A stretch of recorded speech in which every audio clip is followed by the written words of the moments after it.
મનોમન સંકલ્પ કરો એટલે પરમાત્મા કોઈ શક્તિ આપશે અને એ શક્તિથી તમારા કાર્ય સિદ્ધ થશે.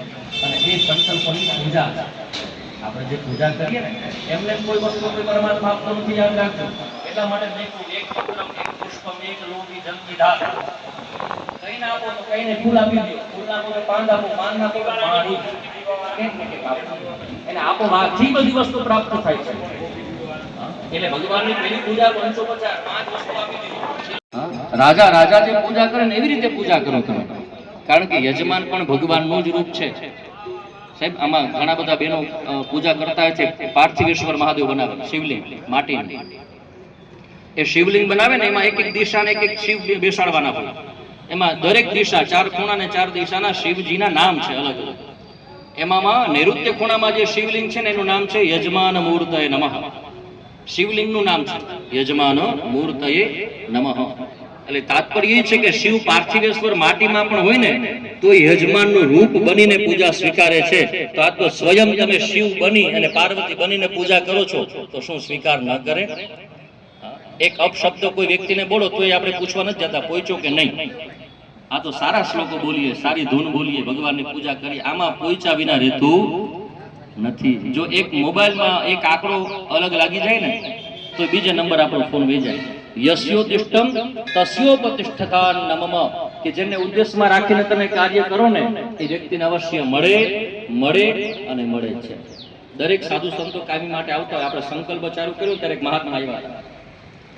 અમે કોઈ સત્કર્મ કરતા હોય ને ત્યારે કંઈક ને કંઈક એવો અમને ભાસ થતો હોય. ઘણી વખત એવો ભાસ થાય, ઘણી જગ્યાએ એવો ભાસ થાય. એટલે સાધુ સંતો આવે ને એટલે અમે ખૂબ રાજી થાય કે જેના આવવાથી, કારણ કે વંદે મહાપુરુષતે ચરણારવિંદમ ભાગવતજીમાં લખ્યું છે કે જ્યારે કોઈ પણ વ્યક્તિ આવે ને ત્યારે એનું સ્વાગત થવું જોઈએ.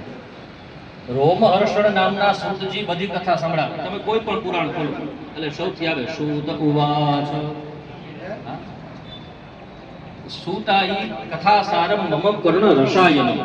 સૂતજીને પ્રશ્ન કરે બધા ઋષિઓ કે અમારા કાનને ગમે ને એવી કથા કરો.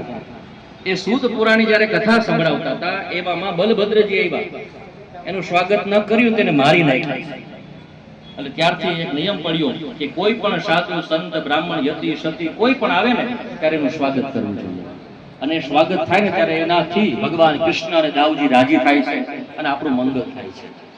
એટલે સવારમાં આપણે સંકલ્પ પ્રારંભ કર્યો ત્યારે મહાત્મા આવ્યા, એનું આપણાથી જે કે પૂજા ચાલુ હતી તોય છતાં આપણે સત્કાર કર્યો. તમારું કોઈનું ધ્યાન કદાચ નહીં હોય. હવે મહાદેવની પૂજા આપણે પ્રારંભ કરતા હતા તો સ્વયં શિવ કથા આપણે ત્યાં પધાર્યા સુનિલગિરી બાપુ, અને પછી આપણે આ પૂજા ચાલુ કરી. કીદૃશોષી મહેશ્વર યાદૃશોષી મહાદેવ, કે કોઈ પણ રૂપમાં હોય એ મહાદેવ હું તારી રચના કરું છું. કારણ કે ચંડીપાઠમાં પણ લખ્યું જો કે સાધુ સંતોનું આગમન એટલે શિવનું આગમન છે. અને શિવ હોય ત્યાં શક્તિ હોય કે નહીં? શિવ હોય ત્યાં શક્તિ હોય ને. હમણાં થોડી પૂજા ચાલુ હતી ત્યારે ભ્રામરિદ્ધિ ચમામ લોકા તદા તોષ્યંતિ સર્વતઃ ઇત્થમ યદા યદા વાદા દાનવત્થા ભવિષ્યંતિ. ચંડીપાઠમાં બતાવ્યું છે કે જ્યારે કોઈ મારું યજન કરતું હશે, પછી શિવનું યજન હોય કે શક્તિનું યજન હોય, ત્યારે માતાજી સ્વયં ભમરી રૂપમાં પધારે ને પધારે. યાદ રાખજો, અહીંથી જ કરીને મધ્ય કુંડ ઉપરથી જે કાળી ભમરી નીકળીને મને ખૂબ આનંદ થયો કે ભાઈને ઈશારોમાં કર્યો જો ભમરી જાય. આવું તત્વ કે કાંઈ બનતું એવું ન હોય. એને તમારા ધ્યાનમાં આવે તો ભલે ના આવે, અમારે એના કાંઈ લેવા દેવા નથી. મેં કીધું મને મોજ આવે તો છે બધી વસ્તુ, અને આ પૂજા વિષય જ એવો છે મારો, અમને મોજ આવે એમ અમે, અને અમે તમે રાજી થાવ ત્યારે અમને કંઈ લેવા દેવા નથી. તમે રાજી થાવ તોય ભલે, ન થાવ તોય ભલે, દક્ષિણા દ્યો તોય ભલે, ન દ્યો તોય ભલે, એમાં કઈ અમારું કઈ એવું થઈ જવાનું નથી. પણ તમારાથી જો આ રાજી થઈ જશે ને તો ચપટી ભભૂત મેહ ખજાના કુબેર કા. ભગવાને ખૂબ દીધું છે. 1000 નહીં પણ બાણાસુરને મહાદેવે 1000 હાથ આપ્યા હતા. બાણાસુરને 1000 હાથ આપ્યા મહાદેવે. તો જો બાણાસુરને આટલો શક્તિશાળી બનાવી શક્યો તો તમને ને મને ન બનાવી શકે? એના શરણે જઈએ ને. એટલે ત્રાહિમામ શરણાગતમ જન્મ મૃત્યુ જરા વ્યાધિ પીડિતમ કર્મ બંધનૈઃ, બધા કર્મમાંથી શિવ આપણે મુક્ત કરે છે, એની આપણે પૂજા કરીએ. અને પૂજા કરતા કરતા માગવાનું હો પાછું. તમે જે દ્રવ્ય ચડાવો છો ને એ દ્રવ્ય એક ચડાવી પાછું સામે માગીએ છીએ. એક એક દ્રવ્ય અર્પણ, એક એક દ્રવ્ય માગવાનું કે ભગવાન હું તમને આપું છું ને, પછી જળ હોય ફૂલ ગમે તે એ તમને આપું છું ને, મારું ભાવ છે, એ ભાવ રૂપિયા દ્રવ્યનો સ્વીકાર કરી અમારા જીવનમાં જેટલી જેટલી વસ્તુઓ મને મળે ને બધી સારી મળે.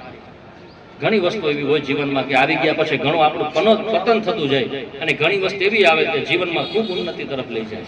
હે ભગવાન એવી વસ્તુ આપો, એવી સામગ્રી આપો, એવું દ્રવ્ય આપો, એવો પરિવાર આપો કે જેથી મારા જીવનમાં ખૂબ હું પ્રગતિશીલ બનું અને જીવનમાં દરેક સંકલ્પ મારા સિદ્ધ થાય. એવા સંકલ્પથી આપણે પૂજા કરીએ છીએ. ભગવતે અગ્નિ નારાયણાય નમઃ. હમ આકાશ તત્વાત્મકં પુષ્પ પરિકલ્પયામે. ઓમ ભૂર્ભુવઃ સ્વઃ. ભગવતે અગ્નિ નારાયણાય નમઃ.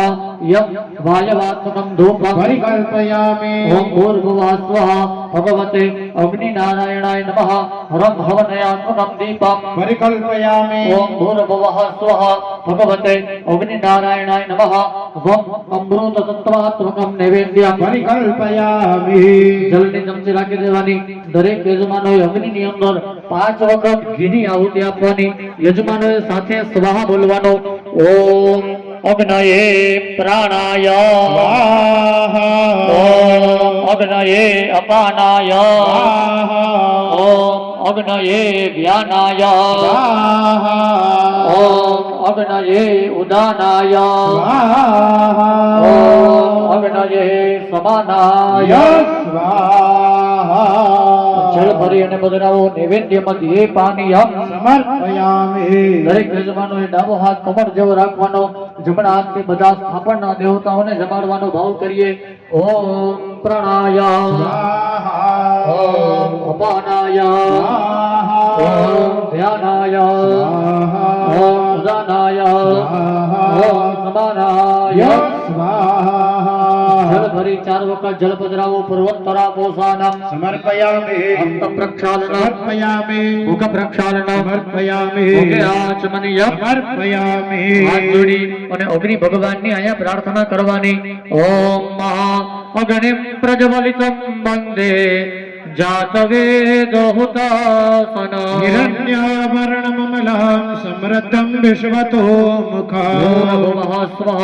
ભગવતે અગ્નિ નારાયણાય નમઃ. પગે લાગો. પ્રાર્થના પૂર્વક નમસ્કાર. સમર્પયામે. જલમાદાય. જલની આચમની ભરો. અને એવં પંચોપચારૈઃ પૂજનેન અગ્નિ બ્રહ્માણો પ્રિયતા.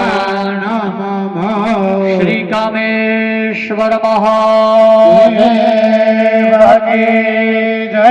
શ્રી કુલદેવી માત કી જય.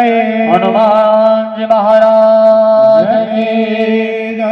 અગ્નિ નારાયણ ભગવાન કી જય. ઓમ નમઃ પાર્વતી પતયે. હર હર